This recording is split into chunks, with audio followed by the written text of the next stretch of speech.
Demek İskenderiyeli meşhur Baba Oruç ve kardeşi sizsiniz. İyi.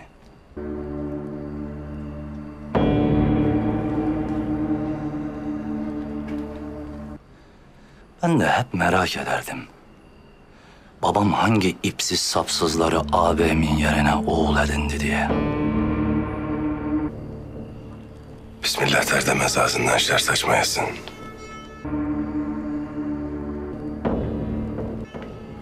Yeni geldin. Bilmezsin beni. Biz seni tanıdık. Sen de bizi tanı. Tanış olmayız diye bir şey demem.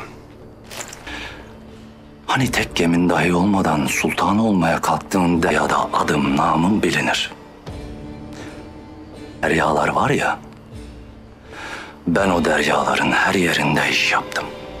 7 derya, ne babam gibi yüzü yumuşak. Şabbas. Ne de korsan paçavraları gibi ezik belleme beni. Belli ki bunun yelken... Hadi ağam biz gidelim. Yelkenleri kopmuş.